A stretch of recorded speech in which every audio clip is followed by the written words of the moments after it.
So, hi, I'm Jolene. I am currently the VP internal of SWE Orange County. That is the professional section of Society of Women Engineers. I got involved with SWE in college, and I stayed involved throughout my career, holding my first board position shortly thereafter, leaving college, and then staying with SWE ever since. On top of that, I am also a senior requirements process engineer at Rivian. Yes, it's a hot startup and it's been chaos recently, but definitely is something that's extremely fulfilling for me.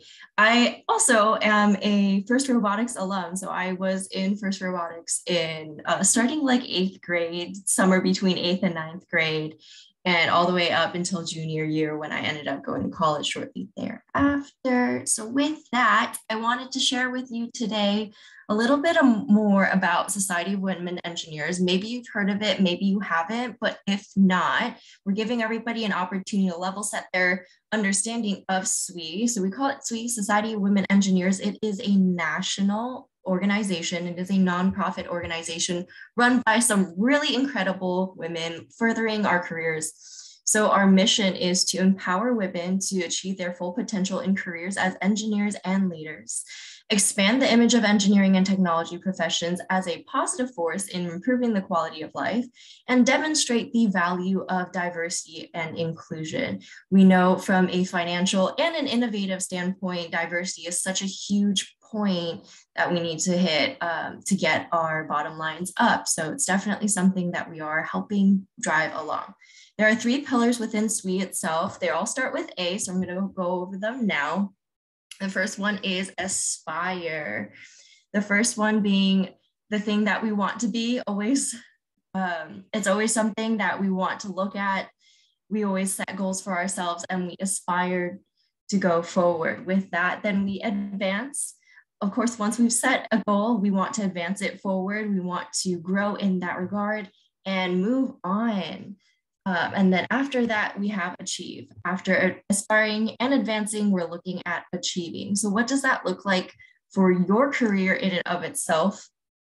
I do think the first thing for everybody is to focus on aspiring first, which I see that you guys are all here, highly motivated high school students.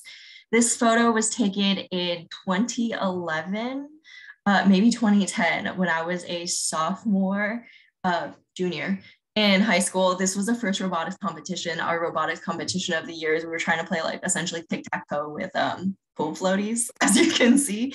And we had to do quite a few engineering challenges. We needed to lift up the pool floaties to put them on those pegs, but like not have our robot fall over, but then robots could bump into you. So then how do you stand your robot up? And all the engineering challenges that came with that. There's some really cool innovations that came out of that, and Build Week was fun. It's actually when I learned to use a circular saw and learned to just drill through a bunch of metal to make our robot as light as possible.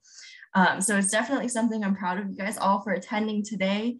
It is definitely the first step to starting your engineering career. It's aspiring, and I'm glad to see you guys are aspiring to be in engineering and doing something STEM related.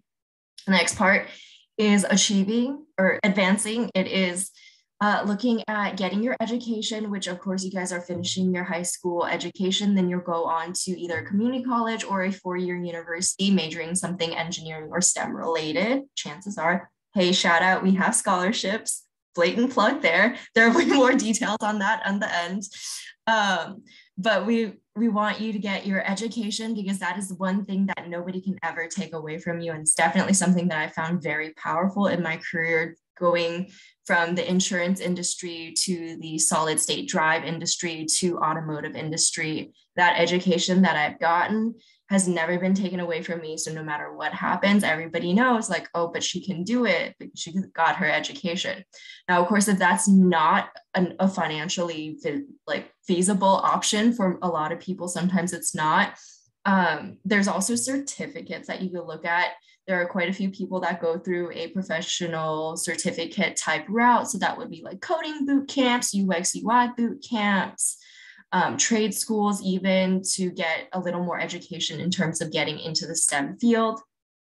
And then from there, you just network, and have those difficult conversations, meaning advocating for yourself, standing up for yourself, asking other people what is a fair range of salary, looking at all of those bits of information that are available online, really pulling the data in so you're really, really strongly versed in what you need to do. The last part of it is achieve. So we're going to actually be doing a little bit of an exercise today. Hopefully you'll be able to take it home, share it with your friends, your family. It's going to be a lot of fun. It's one of my favorites. So part of achieving is setting an intention. So that is it going to the aspire part of it, but really setting an intention. You can't exactly have always everything at once. We really try, but it is rough. So to give yourself a little more headspace and to be a little more gentle with yourself, set an intention. And then from there, you also want to set your brand. So we have a brand setting exercise coming up. And then once you set your brand, you manifest it. What manifesting means in this regard is letting people know what your brand is, what you want to do, how you want to help the world, and what you aspire to be. Because there are so many people in the world that are willing to help you. It's just a matter of communicating that out. So we're going to do a little bit of an exercise today. It's going to be a branding exercise. So if you guys have you're probably on your laptop, on your phone, or if you have a piece of paper in front of you, what I'm going to do is I'm going to set a 1-minute timer to brainstorm your values. So what we're going to do is basically you'll write down any values that are important to you. That's like trust or kindness or something like that. Phrases are okay. That's totally fine. Write them all down. We're going to have 1 minute to brainstorm them. From there, we're going to pare it down. And then we're going to find 3 patterns in yourself. And then I'll share what my personal brand is. So you guys kind of have an idea, and we'll share our brands with each other, because it's always an opportunity to network when you're in this type of event. So with that, I'm going to set a timer for 1 minute, and I'll call time as we go. So ready, set, go.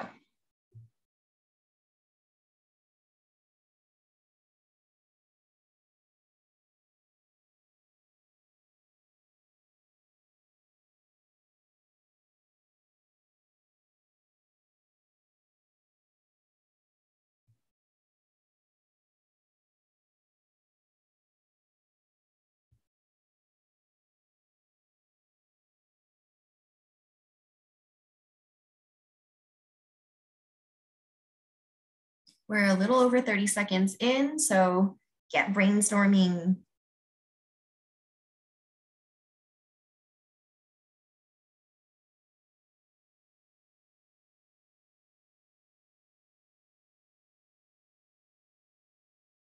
Ten,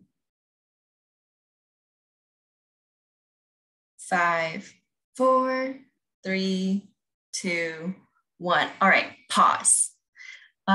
From there, you got your list, right? We're going to do another 30 seconds, go through your list. Maybe you wrote a lot down, maybe you didn't, but identify 3 that really speak to you. Maybe there's a pattern within your value list.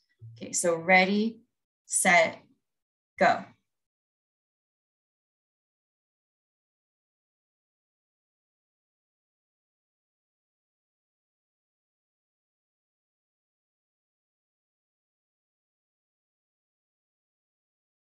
Yeah, 15 seconds, think quick.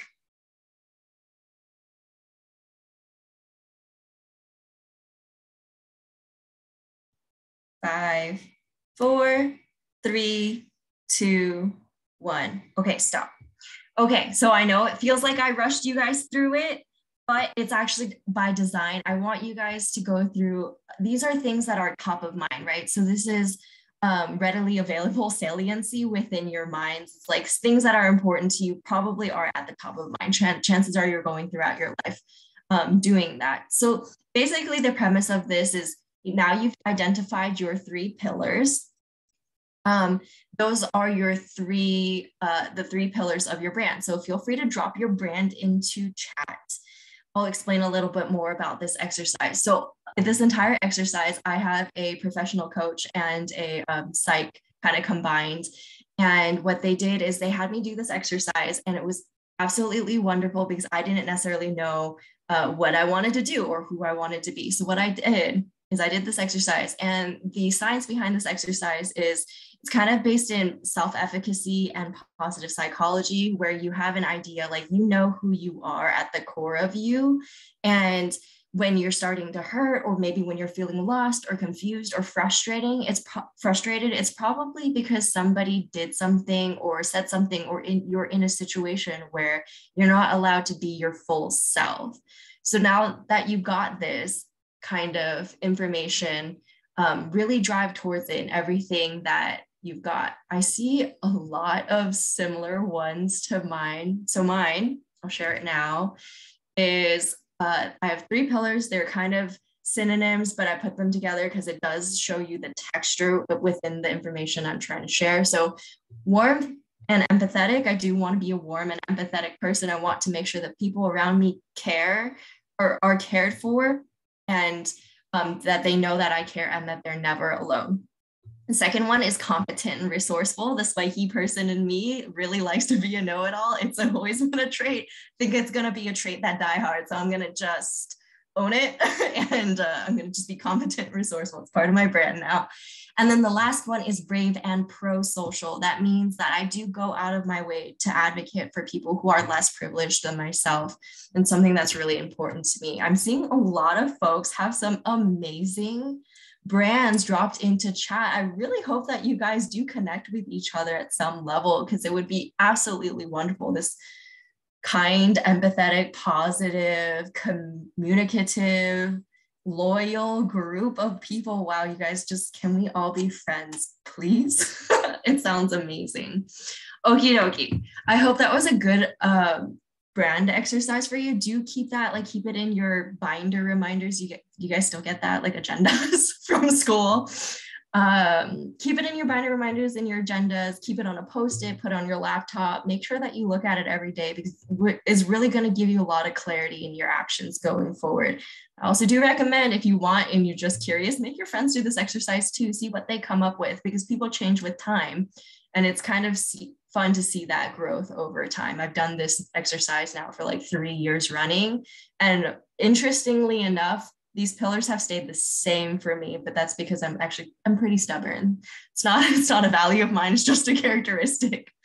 Okie dokie, thank you guys for listening to me. With that, I'm going to pass it off to Jolynn.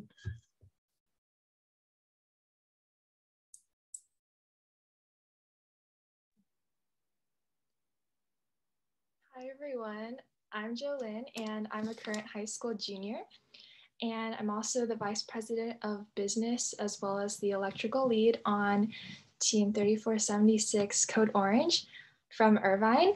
That's our most recent group picture here, and our robot in the center. The reveal just came out if you want to check that out. And I'm also a member of the first Youth Advisory Committee, and I'll touch on how that kind of impacted my decision to become part of SWE later on.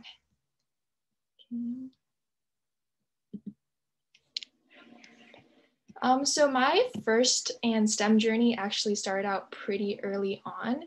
I started out in FLL in 4th grade, and since then I've pursued FIRST throughout middle school. In 4th grade, it was a pretty casual decision for me. One of my friend's dads started a community team out of his house in the garage just for people who wanted to build robots for fun. And I was like, I just want to try it. I don't want to feel left out among my friends. So I joined that. But I didn't realize like how life-changing that opportunity would be for me, because it introduced me to STEM and robotics. And through this, I even got to work on the project aspect of FLL. And I think looking back, that's one of the major reasons why I got into business and FRC. And so I did pursue FIRST throughout middle school. And something interesting is that I was on both the FIRST FLL and FTC teams in my local school district. And thanks to some of the teachers and students there, those programs have been able to sustain since I was in 7th grade all the way till now. And I think that's really a value that I've seen in outreach in terms of what I've gained from Code Orange as well as FIRST. It's just how like the communities are able to spread and how we can impact so many different students in such a wide range of areas. So I wanted to pursue FIRST throughout high school, but at the time there were no FIRST programs at the high school that I currently attend. But luckily, I found out about Code Orange, which is a community team. And I actually think that makes it really special because we're able to represent over 40 students from, I want to say, 24 schools and 3 counties. And I really think that brings in the beauty of diversity, and it's enabled me to gain interest in engineering and outreach. Through Code Orange, I've been able to gain some professional connections through our sponsor and mentor relations. And initially, I had been intimidated by the idea of engineering. And partly because of this, I was certain that I wouldn't be pursuing it as a career path. But joining an FRC team kind of pushed me to develop my career options and enabled me to realize my passions for both engineering and leadership. My realization was actually primarily guided by representation in terms of girls in leadership. So on Code Orange, we have a student leadership system called the ACE GROM program. Basically, ACEs are experienced students, and then GROMs are newer students. This aims to ensure the sustainability of skill sets within our team, as well as give new students guidance and help them become more comfortable with the technical skills, as well as the team members, and get them integrated into our team dynamic. When I first joined the team, I was very skeptical about my own abilities in terms of both technically and just like leadership wise. When I joined the team, I had no intention of becoming a student lead, like at all. I didn't think it was possible for me because I wasn't really somebody who was very proficient in engineering or good at voicing my opinions. But when I joined, 2 of the students on our leadership team were girls, and they were actually both technical leaders. And I was so amazed that they were capable of taking on such large leadership roles, and even in the technical realm. So I really felt how, because they were capable of becoming leaders, I could too. And this experience really drove me to want to continue spreading that sentiment down to all the other girls who come to join not just our team, but also become part of FIRST as well. And so this led me to SWE. Our team outreach led me to SWE in 2019, where I was introduced to the organization when I attended the Invent It, Build It Expo alongside some of the other girls on the team. We served as an exhibitor there, and it was just a really fun outreach opportunity. We got to interact with young girls who had interest in STEM. And for me, I personally benefited a lot from the connections I was able to make because I got to interact with girls in FIRST outside of my team. And through that experience, I distinctly remember talking to girls from other teams there, and they actually mentioned SWE Next clubs, that they had one. At the time, I had no idea what that was, but I really thought it was an interesting idea. Obviously, I didn't come back to it until 2 years later, but there were kind of multiple factors between then and now that have pushed me to create one finally in November 2021. One of the big reasons for it was just the lack of girls on our team. So as I mentioned before, Code Orange is a community team, and I believe that status really gives us the potential to maximize equity, diversity, and inclusion. We're able to offer a wide range of students from a large expanse of areas STEM opportunities, especially if they're like me and their schools didn't offer them, or they just don't provide them in their local areas. But we realized that after a team-wide discussion that we weren't necessarily maximizing that potential, because we were relying on more traditional outreach methods, whether that was like internal connections or continuing the sustainability, such as like continuing that sustainability just by introducing our team to students who are already in first. And we wanted to just switch up our recruitment methods as well as improve upon our outreach in order to overcome that gender disparity of lack of girls on our team.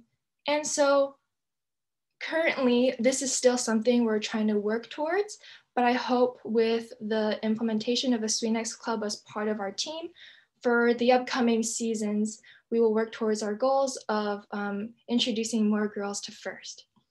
Another big factor was, I mentioned that I was a member on the First Youth Advisory Committee.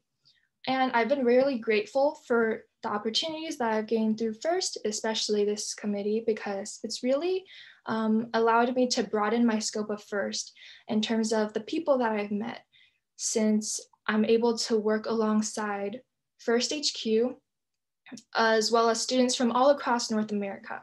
So through them, I've got to hear about all of their experiences and really increase my knowledge about ED&I in the First workspace.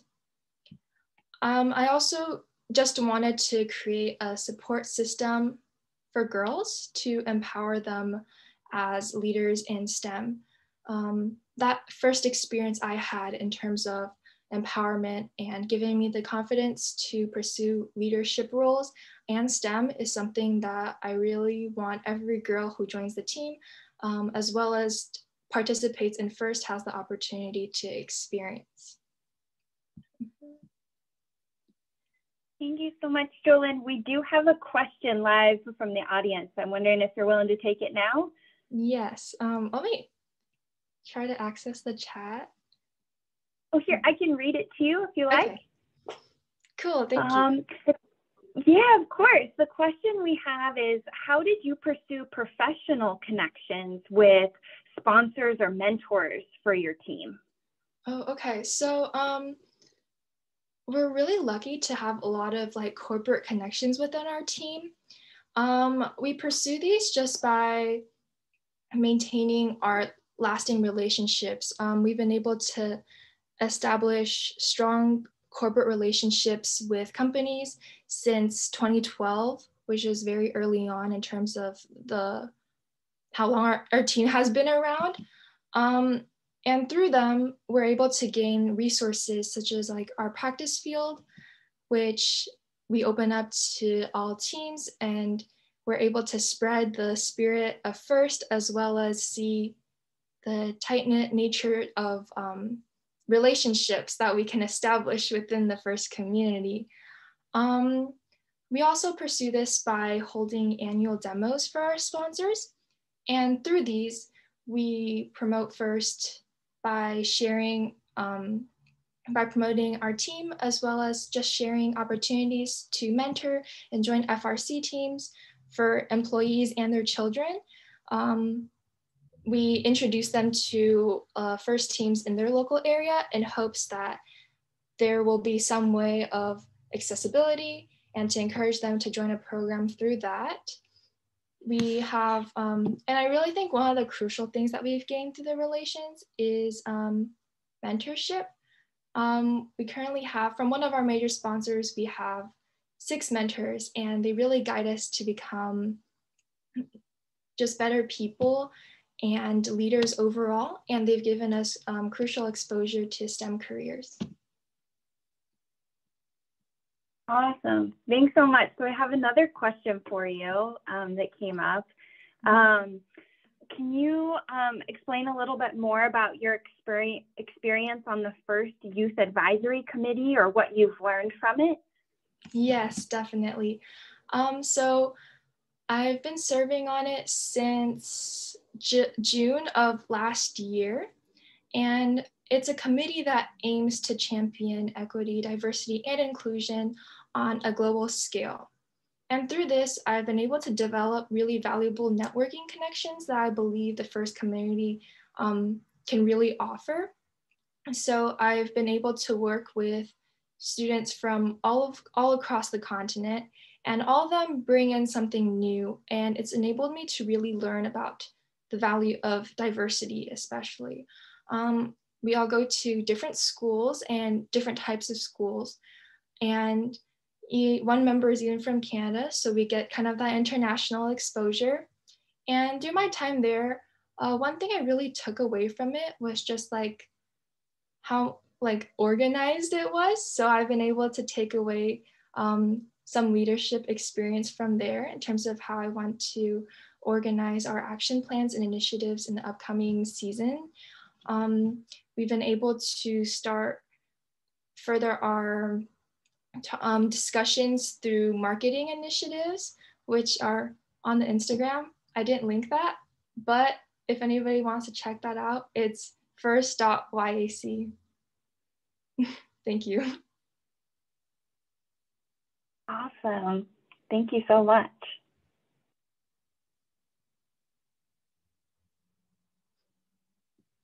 All right. Oh, and we got thank yous from the chat too. So thank you so much, Jolene, for sharing that. Okay.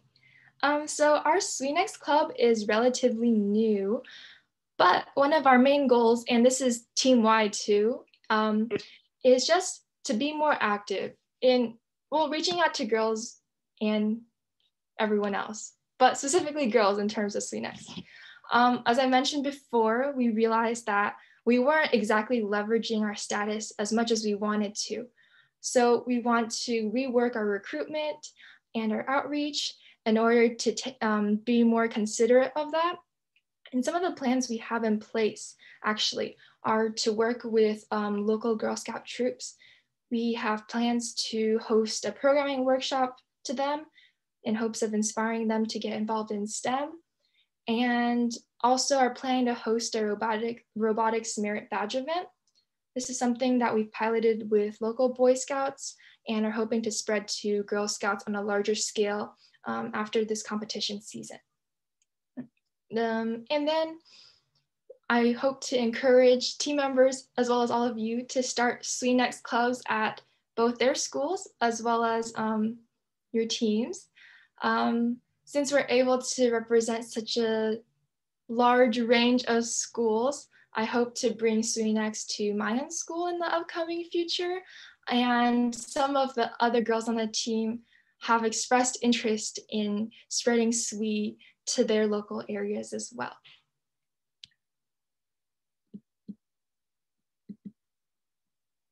Okay, so I hope after this, don't hesitate to reach out to me, whether that's through my personal contact, which is, I put my email up there, or through any of the team contacts, whether you just want to check out what we've been doing or reach out to us in terms of business related activities, which I am in charge of in the team, or anything SWE or SWE Next related, or even just to share experiences and build relationships.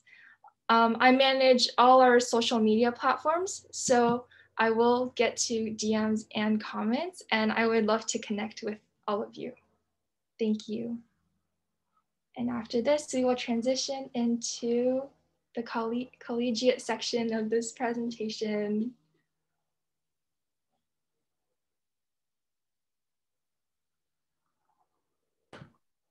Thank you, Jolene.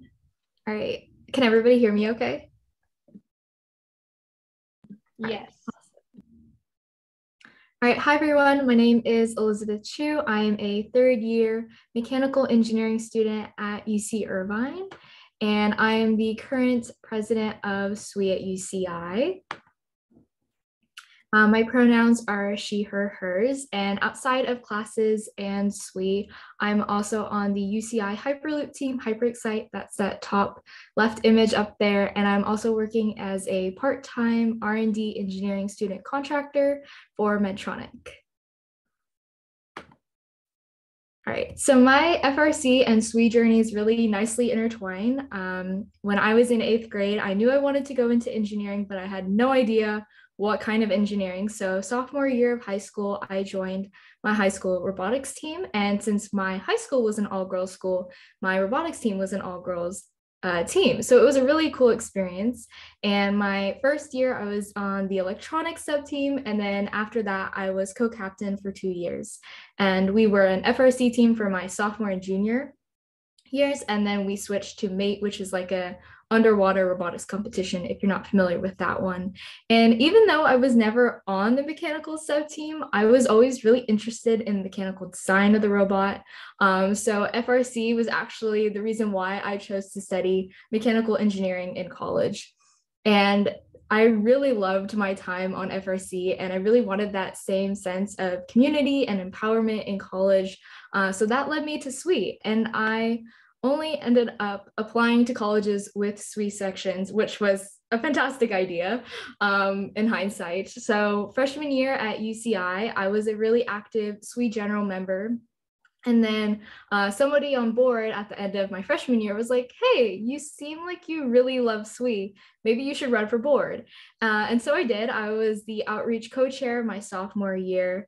And if you're not familiar with what an outreach co-chair does, it's somebody who's kind of responsible for running events and programs to get K through 12 students interested in STEM. And then for my junior year, which is this year, I am the SWE president. So I oversee the 13 other board members, making sure that they have the resources they need to succeed in their positions, as well as managing communications with other student organizations in engineering at UCI, as well as administration at UCI. And SWE has been such an amazing source of development for my leadership side of things, but as well as benefiting my professional development. I've had so many resources and opportunities provided to me through SWE, and SWE has really been my support system through college. And these are just some of the flyers from events and programs we've had this year. I think it shows the broad range of things that SWE offers. And for professional development, there's 4 main things that I think really make up our professional development aspect of SWE at UCI. The first being company info sessions. We had some really cool info sessions with like Disney Engineering, Henkel, Stripe, Northrop Grumman, Medtronic. And we also have an annual industry networking night.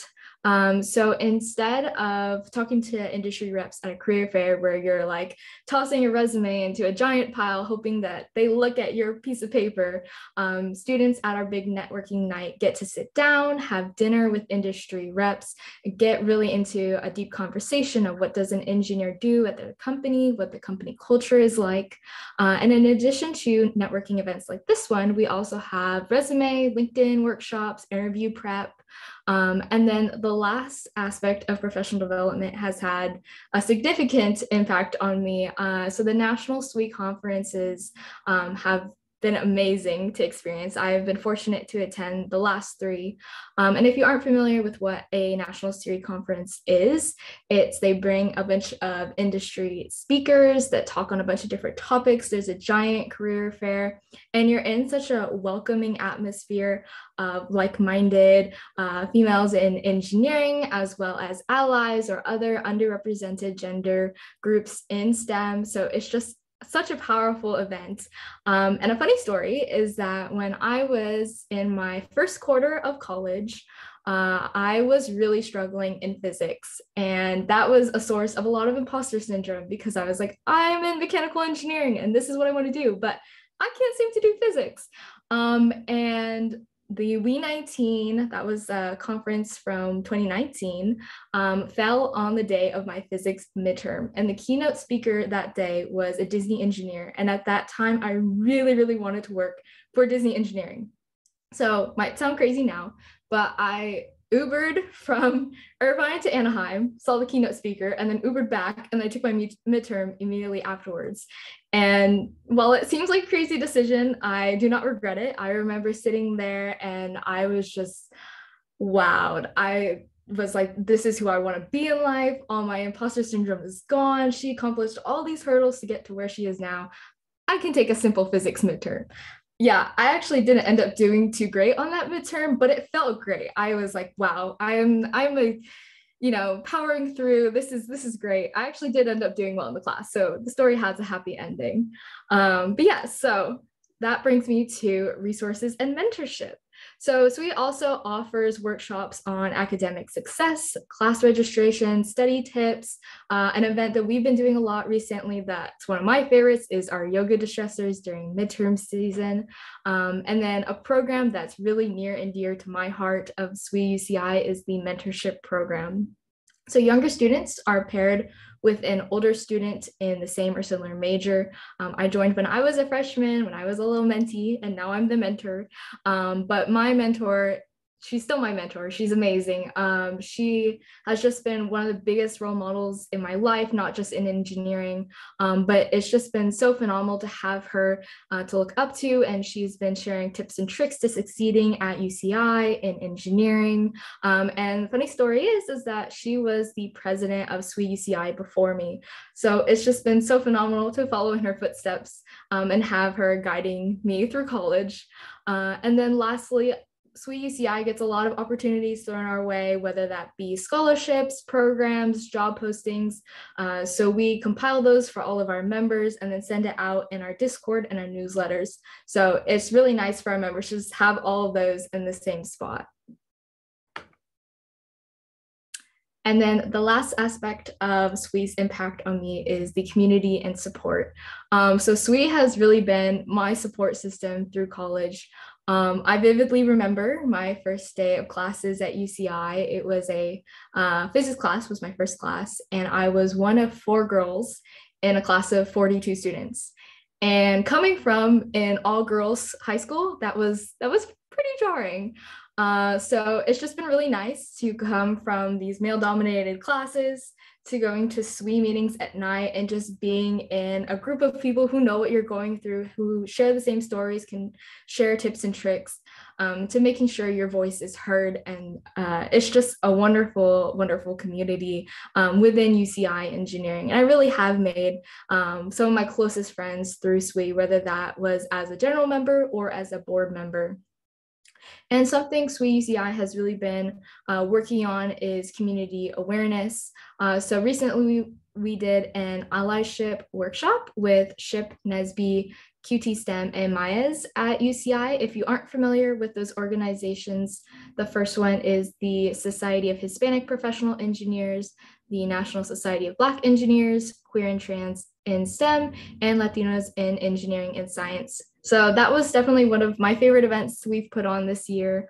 It was really cool to sit down and hear everybody's stories and hear the similarities between the underrepresented groups in STEM, but also learn how to better help other underrepresented groups in STEM, and as well as loop in allies. So that's something that SWE UCI is really big on working on, is that you don't have to be a female identifying engineering student to be in SWE. We welcome all, because at the end of the day, if we're going to improve diversity in STEM, it's got to be a team effort. So we need our allies. So if you're wondering if you can join SWE, even if you aren't identifying as a female, yes, you can. And I really want to make sure that everybody gets the same amazing experience of SWE that I had. So I highly recommend you get involved as soon as possible, whether that be high school or college. As for getting involved with SWE UCI in particular, as a high school student, go ahead and check out our YouTube videos.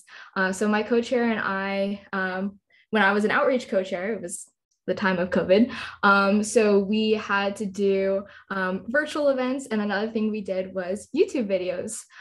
Some of them were like Tinkercad workshops, SolidWorks workshops, and if you're familiar with Vogue's 73 questions with like Selena Gomez, we did 73 questions within electrical engineering students, and went through the different majors to kind of give you a good idea of what each major is like and what that day in the life is like. And we have also been holding engineering student panels, mostly online due to COVID, hopefully in person a little bit later down the road. Sometimes we host the engineering student panels and then invite different high schools, so be on the lookout for that. But if you have like a particular event in mind that your high school wants to put on and wants support from college students, or you need college student speakers, we're more than happy to collaborate on something. We've had a lot of high schools come to us in the past that have made some really cool events. We recently did like a Tinkercad workshop where our SWE UCI students helped out the high school students on a Tinkercad project while giving them advice about college. So if you're interested in setting something like that up, feel free to contact us on like any platform, our LinkedIn, our Instagram, our emails, the SWE website. All of our contact info is floating out in the internet, and there's a few links in the next slide. And then as a college student at UCI, you are more than welcome to come to our weekly meetings and subscribe to our newsletter and join our Discord to officially join our community. And don't be afraid to stay in touch. My email and my LinkedIn are on the slide, as well as the SWE card. So the card has all of our links of contact. Our website, our Instagram, our LinkedIn, our YouTube channel can all be found on the card. And if you do end up attending UCI next fall, be sure to keep an eye out for our incoming student scholarship, which will get posted sometime around May or June after the May 1st deadline of choosing your college.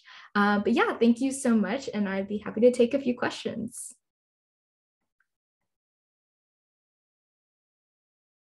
Awesome. Thank you so much, Elizabeth. I'm really excited to hear about all the amazing events that SWE UCI is doing. And I just want to put out there that even if you're not attending UCI in the fall, Elizabeth did mention, right, looking at all the schools that have SWE sections. So most, I would say, engineering schools are going to have a SWE section on their campus. And if not, you're also welcome to connect with the professional sections, like what Jolene and I are a part of. So I want to open it up for questions. And while we do that, I'm going to also share a bunch of links here on the screen with you. The ones that I really want to highlight are the scholarships in particular. So SWE, and I just saw a question come in around independent of the college. So for the Orange County scholarships, these ones are geared towards if you're studying engineering in a school that's going to be based in Southern California, because that's the area that our professional section serves. For undergraduates, we have scholarships for incoming freshmen, undergraduates, and graduate students. And then the SWE, the global scholarship, that will be independent of colleges. So that's the national level. If you are attending a school, though, that's in Southern California, I highly recommend checking out the Orange County, because our applicant pool is usually much, much smaller. So your chances are much, much better. But yeah, if you're not at one of the schools that we are partnered with, then definitely apply to the global ones. For more information about the SWE Next, right, that Jolene was talking about, this is information broadly about SWE Next in general, how to start a chapter, what they're all about, and some of the benefits. And then, of course, contact with our speakers, and then contacting with Orange County. You know, we're tied with the OC Regional. So, of course, that's our contact information that we share. If you're not local to the Orange County region, however, there are going to be local sections wherever you are. So if you visit SWE.org, SWE.org, you'll be able to find a section that's near you to reach out to and contact. And with that, I just would like to thank you all for coming, and let's take some questions. I know we had one for Jolene earlier. So Jolene, are you there with us? Awesome.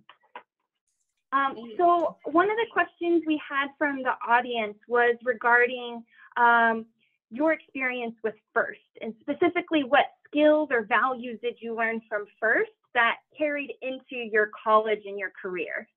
Yeah, so for robotics club, I think the main thing that helped me coming out of FIRST was the self-confidence that came with understanding the technical knowledge that I would need to get into college. It actually helped me, probably erring on the side of hubris at some point, but helped me gain so much confidence that I was I essentially said, like, you know what, I'm going to go to college. And I ended up skipping my senior year and going straight into college. And then I was even lucky enough, the robotics club that I was in, it was like 2496 Beckman High School, was a first robotics club, but it was also a robotics class. It ended up becoming a class my junior year. I took it as a class. And then because of that class, I was able to take it and transfer it and test out of a CAD class. So I saved, one college tuition, like one entire class worth of tuition because of that. And then I think one of the biggest things that stuck with me is I was both the webmaster and the spirit lead for our particular just little robotics pod. And I remember we did something called BCAP in high school, where we did put together our high school applications, the first draft ever of a resume, and you're all panicking because you're trying to ask your teachers to write recommendation letters for you. One of them went over my little packet and he said, like, hey, so I noticed that you're both. I feel like you should choose one. And I remember in that moment being backed by my robotics club saying, like, no, she's both. She can be both. She's great at both.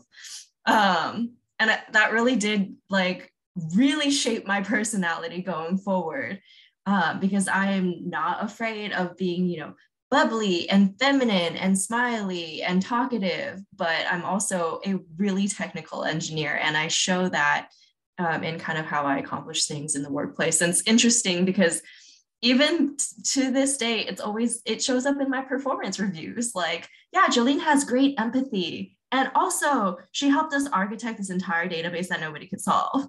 And I'm like, cool. So it's great. I'm finally at a company that really values that, and it's equally balanced, but I'm finding it. So I do encourage you, whatever value it is, you don't have to be talkative. It's okay if you're not.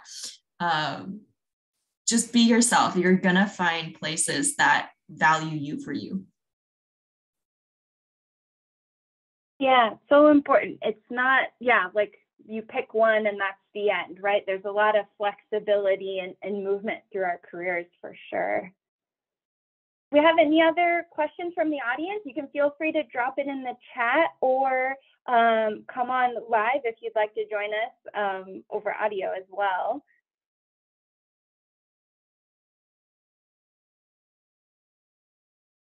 Okay, so if no one else has questions, I have a question for Jolene. So Jolene, you mentioned that you attended the Invent It, Build It Expo, which is the outreach portion of the annual conference that Elizabeth mentioned in her presentation. So I'm curious, when you were at the expo, how did you meet other people at the expo? Who did you meet and how did you stay in touch with them after that experience? I met them just because we were all invited to be exhibitors there. There was like, I want to say two other FRC teams and one FTC team, and we were all just we all had our like own first section there in the venue, and we all had a lot of fun. We all got to talk to each other in terms of like first, and I got to tell them like about my experiences in first, and at that point it was right after my rookie year, and a lot of the other girls on the team were like more experienced, and I got to hear from them, and that was really cool. Yeah, and it was just really fun for me to be able to be inspired both ways. Like I got to talk to aspiring girls in STEM and be inspired myself by the other exhibitors there. Oh, that's awesome. Gives me goosebumps hearing your guys' stories. I feel like my SWE journey is similar, getting to connect and be inspired, and then also have the privilege to inspire others. It's a great, great spot to be. Okay, so in the last 5 minutes, I just want to go kind of round robin. Maybe we'll start with Elizabeth. Any parting words of advice regarding FIRST or SWE or future pursuits in STEM? That's a great question. I would say definitely find like a mentor. I mean, I know you have your first mentors, but like somebody you look up to in whether that be in SWE or in engineering in general. I think I've definitely found some amazing role models within SWE, within UCI in general, and at my position at Medtronic that have really helped me learn how to become a really good engineer, but also just be a great team player and survive engineering because it is a little rough sometimes, but just having somebody that you can look up to and ask for advice when you get stuck. Definitely. Yes. And SWE is a great place to find mentors. So again, on the screen, connect, LinkedIn or Instagram, whatever your method of communication is, come find us. We'd love to talk with you. All right. Jolene, do you want to go next? Yeah. Parting advice? So I think I'll echo that bit of advice. Everything in engineering has taught me so far that we are built on everything that the people who came before us built. So with that sentiment, I'm sending the elevator back down so you don't have to climb quite as hard as I did. If you need any help whatsoever, feel free to shout, feel free to reach out, do that so we can continue advancing more women in STEM. And then also a little bit of a tidbit about like mentorships. Every board position person that I've ever had the lucky opportunity to talk with, we're talking about corporate boards. Their favorite mentors keep a journal of all the questions and all the problems that they have. And then they're like, so I can solve that, I can solve that, I can solve that. Here's one, I need you to go, this is the situation, what would you do? And that's kind of how they run their mentorship. So maybe start doing that because apparently it's popular. So like keeping a list of all of your things that you've been wondering about. So when you meet the right person, you can ask, oh, I got to do that. Exactly. Yes, that. I love that. That's great. Great advice. And a great way to start a mentor relationship too, because sometimes that can be odd if you haven't done it before. You sit down with somebody and what do you talk about? So kind of having that prepared as you go. Okay, I like it. All right, and Jolene, any last advice for anybody on the call or who's watching this recording about, FIRST or SWE or pursuing STEM? I would just say that if you have any concerns or opinions, to just voice them out loud, especially in like discussion settings. I know I really struggled with that coming into FIRST and STEM. And honestly, I still kind of do. But the past few times where I was just like, you know what, I think this is important, so I'm going to tell somebody about this, has made me realize that I can actually have a much larger impact than I thought I was going to have. And that the people around me who would be supportive would listen and take those into consideration. Awesome, I love it. All right, so I'm just gonna leave us here with our word cloud up there for, in one word, what action have you taken or could you take to #break the bias? I just wanna thank you all again, thank our wonderful panelists and speakers tonight for sharing their journeys, being so candid and honest about your experience. And thank all of you for attending and watching this recording. And we hope that this helps you on your STEM journey too. Hope to see you at a SWE event soon. Thank you.